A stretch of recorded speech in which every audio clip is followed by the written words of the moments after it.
Seja muito bem-vindo ao JB Movies, eu sou o Juan e hoje eu vou falar sobre uma das obras mais influentes da história do cinema, O Gabinete do Dr. Caligari, filme de 1920 dirigido por Robert Wiene, um dos maiores clássicos da sétima arte, extremamente influente e considerado talvez a obra-prima do expressionismo alemão, embora eu goste mais de Metrópolis do Fritz Lang, mas neste vídeo eu vou falar só sobre O Gabinete do Dr. Caligari. E por que ele é tão importante e tão influente? Bom, para isso a gente precisa voltar a 100 anos atrás, quando o cinema ainda estava começando, se desprendendo, ganhando seu próprio espaço no mundo das artes. Porque, para quem não sabe, no início o cinema era muito derivado do teatro. Inclusive, quase tudo era filmado num plano horizontal, como se fosse um palco mesmo. Mas com o tempo o cinema foi se desprendendo, porque basicamente no início as únicas diferenças era que o cinema não tinha cor, ele era filmado de modo monocromático, e não tinha som, sem falas. Som tinha as músicas, mas ele não tinha falas. O que o tornava assim mais diferente era o seu corte, que ao invés de separar os atos como fechados de cortina, havia o corte que tornava a troca de cenas e cenário mais dinâmica. Eu disse que era monocromático, mas já existiu Viagem à Lua que foi colorido à mão. Mas era uma exceção, a filmagem era monocromática mesmo. Mas enfim, continuando. Já nas décadas de 1910 e 1920, o cinema começou a demonstrar mais inovações, o que estava atraindo mais o público e se desprendendo cada vez mais do teatro. O primeiro plano, por exemplo, que é um corte mais próximo do rosto dos personagens, facilitava a conexão do público não só com os personagens, mas com a história, o que dava um engajamento um pouco maior. Logo depois, isso ainda foi aprimorado para o famoso corte analítico do D.W. Griffith, que foi muito inovador nas técnicas de edição, montagem e filmagem, o que foi dando uma identidade própria para o cinema, desprendendo ele cada vez mais do teatro e assim se consolidando como uma arte única e original, diferente de qualquer outra. E com essas inovações também começam a vir as obras que consolidavam essas inovações e realmente fizeram o cinema crescer até se tornar essa potência que é hoje no mundo das artes. E entre essas obras super importantes apareceu um movimento específico, o expressionismo alemão, que foi um movimento artístico que aconteceu na Alemanha, obviamente, no final do século XIX e se estendeu até o começo do século XX.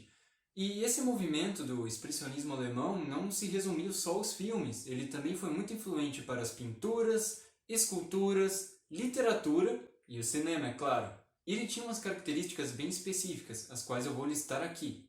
Questionamento dos padrões de belezas da época, um pouco de sentimentalismo, explorando bem as angústias, o medo, a aflição, sentimentos pouco explorados na época, que era basicamente o que os alemães viviam pós Primeira Guerra Mundial. Também a valorização da subjetividade, a interpretação de cada um, o ser de cada um. E também a deformação dos seres, das formas e dos objetos como forma de expressar mais sentimentos. O expressionismo alemão chegou no cinema bem próximo do que era nas pinturas, focando bem no ser humano, nos sentimentos que sentimos, medo, angústia, raiva. Eram filmes bem intimistas e humanos, que foi o que tornou o movimento tão popular.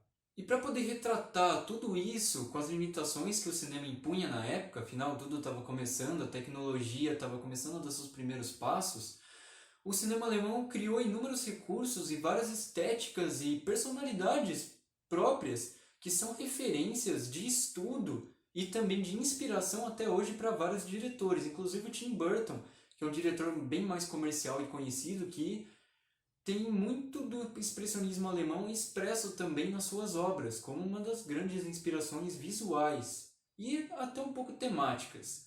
Os cenários mais lúdicos e tortuosos, uma realidade irreal do nosso mundo, bem fantasiada, às vezes triste, às vezes árdua, um pouco até violenta, eram as maneiras de expressar o que eles queriam. E também não só isso, mas também o grande uso de luz e sombra, que provavelmente é a maior marca desse movimento, que tem muita importância para o cinema. O uso de luz e sombra é primordial, principalmente porque esse movimento abordou muito terror e a escuridão era difícil de ser abordada, mas foi muito aprimorada por esse movimento. Além disso, também tem as atuações exageradas e a maquiagem pesada, que vem um pouco do teatro, E pode até parecer um pouco estranho nos dias de hoje, mas vale lembrar que não tinha fala, então a melhor maneira de expressar bem esses sentimentos da época era justamente o exagero. Fora que a caricatura dos personagens também era importante não só para a gente entender o que eles sentiam, mas também para explicar um pouco mais sobre eles. Geralmente o mal era mais caricato ainda, engrandecedor, para mostrar bem a ganância dos personagens. E a maquiagem faz a crítica dos padrões de beleza da época. Outras características em comum entre as obras desse período é o conflito entre o bem e o mal. Afinal, a gente acabava de chegar de uma Alemanha derrotada na Primeira Guerra, e foi ela que causou. Então essa ideia de bem e mal foi muito explorada no expressionismo alemão, geralmente com os personagens mais maldosos sendo ainda mais caricatos, mostrando bem a ânsia pelo poder, a ganância e o quanto isso não faz o menor sentido.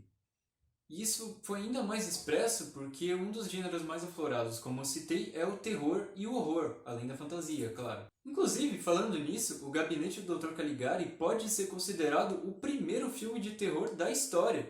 Lógico que não dá para ter total certeza, porque é muito antigo. Inúmeros filmes nem sequer foram registrados, outros perderam, datas podem ter sido modificadas, mas de acordo com os registros que temos nos dias de hoje, O Gabinete do Dr. Caligari pode ser considerado o primeiro filme de terror da história.